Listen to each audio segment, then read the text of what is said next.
I mean, the technology is great. It's lots of fun, very helpful, makes a lot of things easy. But like anything in the world, there is too much of a good thing,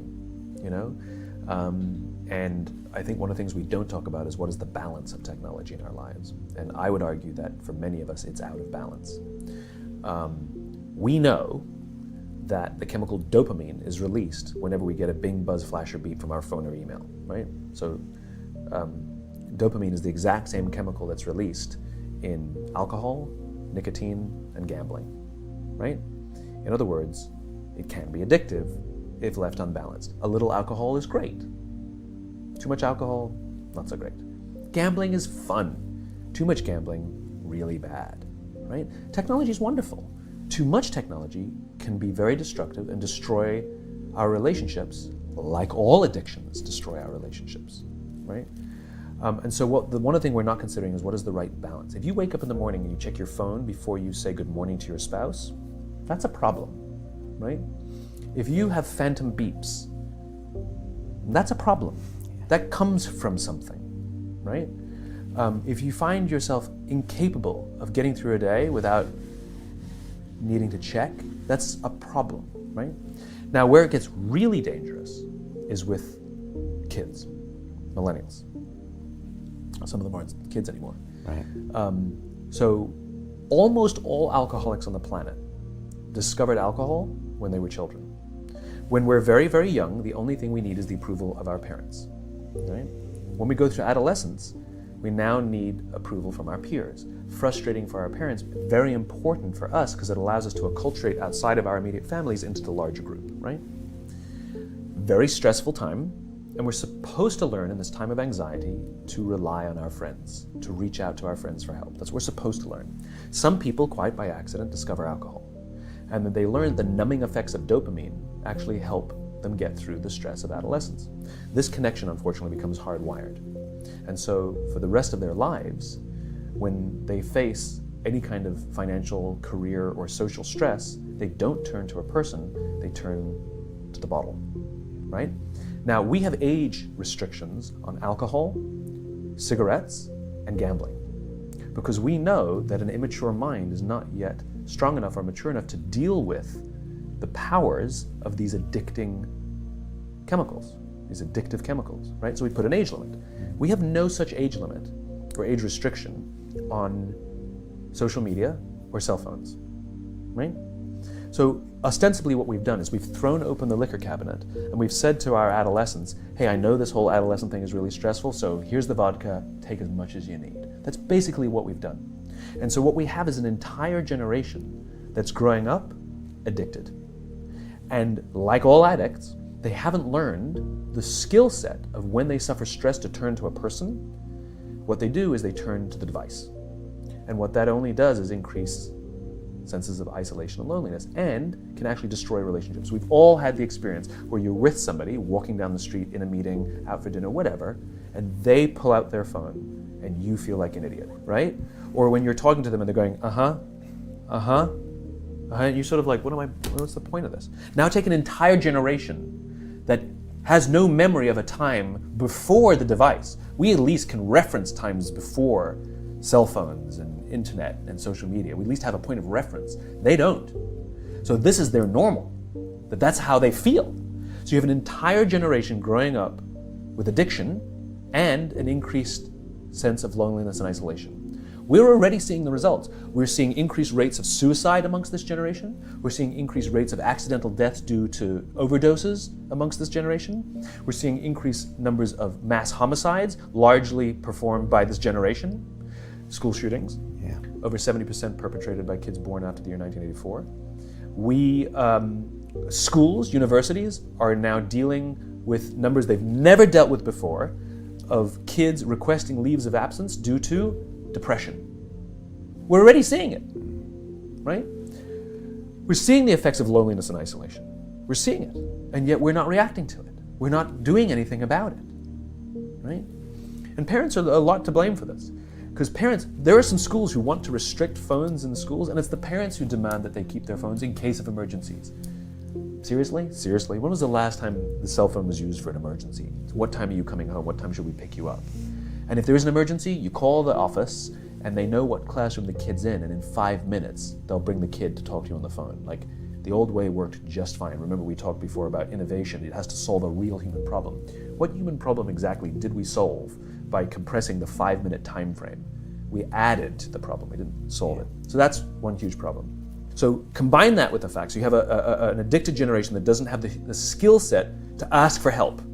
Combined with the fact that they're so good at Facebook and Instagram, they're good at putting filters on everything. So they're good at showing you how smart and strong they are. These kids who commit suicide, you go look at their Instagrams, you would have no clue that they were depressed because they're happy and they're star athletes, right? You'd have no clue because they're really good. So when we say silly things like, my door is always open, you're assuming they have the courage to come in. Combined with the fact that they're subject largely, not all, but too many, to a failed parenting strategy.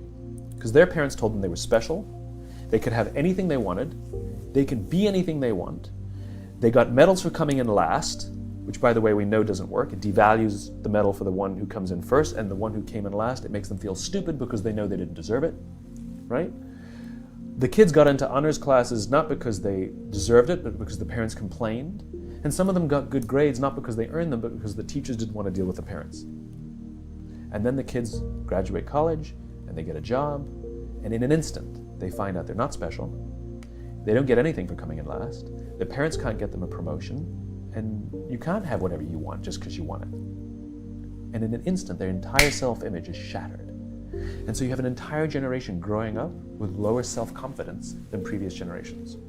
So you have lower self-confidence than previous generations, combined with an inability to ask for help with things that you're struggling with, and you turn to social media or a device, you keep checking, you count your likes, you count your followers, and if somebody unfriends you, oh my God, it's trauma, right? The way they break up with each other is they just ghost each other, just cut each other out and stop returning texts and returning phone calls, because they don't have the skill set to say, hey, it's not working out, it's not me, it's you, right?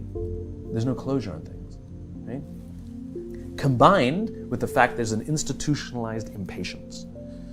So they've grown up in a world of instant gratification. You want to buy something, you go on Amazon, it shows up the next day. You want to get in touch with someone, you don't leave a message on their machine and wait 4 hours for them to get the message, you just text them and they get back to you immediately. You want to watch a movie, you just log on and watch it. You don't have to check movie times, right? Everything happens instantly. You want to get a date, swipe right. You don't even have to muster up the courage to go and be like, hey, you don't have to. There you go, got a date, right? And so the problem is, they're accused of being entitled. I don't think they're entitled at all, not at all. I think they're impatient. I keep meeting these fantastic, smart, driven, ambitious, idealistic, fantastic kids who graduated school, they got a job, they want to make an impact in the world, and I go up to them and say, how's it going? And they say, I think I'm gonna quit. I'm like, why? They're like, I'm not making an impact. I'm like, you've been here 8 months. And it's as if they see the summit of a mountain. It's as if they're standing at the foot of a mountain, they can see the summit, they can see the thing they want, I want to make an impact. What they don't see is the mountain. This large, immovable object. You can go up fast, you can go up slow, I don't care, but there's still a mountain. What they don't understand is that life, that relationships, and career fulfillment are a journey. There's no app for that. I got nothing. You gotta go through the slow, plodding, annoying, meandering process called career and life. But if they don't get it in 8 months, they go look for it somewhere else. And they don't get it, they go look for it somewhere. It's impatience. And because they don't have the skill set to ask for help, and because they feel lonely, it compounds and compounds. So then we dump them in office environments that are built on theories from the 80s and 90s that prioritizes a number before a person, and no one really cares about their confidence and their personal growth. They're just numbers on a spreadsheet. And so they enter work cultures that don't help them. And the problem is they're entering the workforce at a deficit. I hear from kids, they tell me that they struggle to form deep, meaningful relationships, and the companies don't care. And so it's destructive to them as individuals, but ultimately it'll hurt the companies because more and more millennials are entering the workforce. I believe, to your point about solution, that now the responsibility on companies is even greater than it's ever been before to take care of its people. Because if the environments in which we're asking our youngest workers to work in isn't built to help them, I can't even imagine what the suicide and homicide and just the rates of depression, an accidental death due to overdose are going to look like in the future. It's going to reach epidemic proportions. It's already, the statistics are already alarming, and yet nobody's sounding any alarm bells. Parents have to intervene. We have to stop giving our kids free access to social media and phones at young ages. They are not ready for it. Their minds cannot cope with the dopamine. Balance is fine. You can give a kid a phone, but they can't use it in their bedroom. They can't have it at the dinner table. They can't take it to school.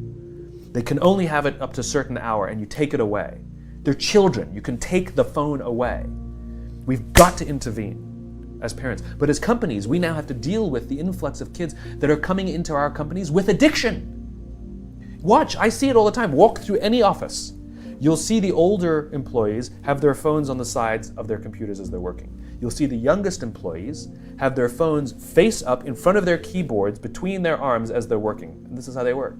And the science is alarming. They did experiments on mice where they did the multitasking. They put flashing lights to mimic going from the computer to the cell phone, the computer to the cell phone to the TV.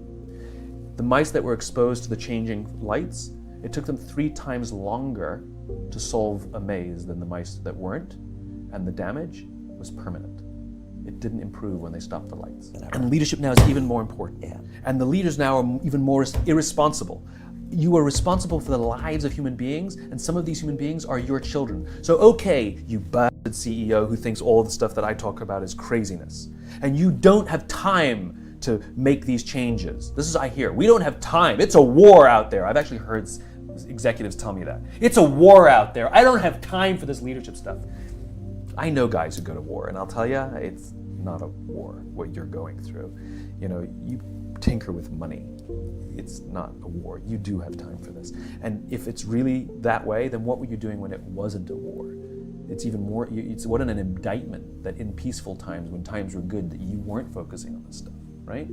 But my point is a lot of these executives have children of this age working at other companies. And my question is, would you like those other companies? Would you like those other executives to care about the growth of your child, the confidence of your child, the career success of your child? Would you like those other companies to help your kids learn the skills of social interaction, the ability to ask for and receive help? Would you like their jobs to give that to them? Set the example. Do it for other people's children. Every single employee, 100% is someone's daughter. 100%. And if you want someone to take responsibility for the life of your children in their company, then why don't we start taking responsibility for the lives of the children in our companies?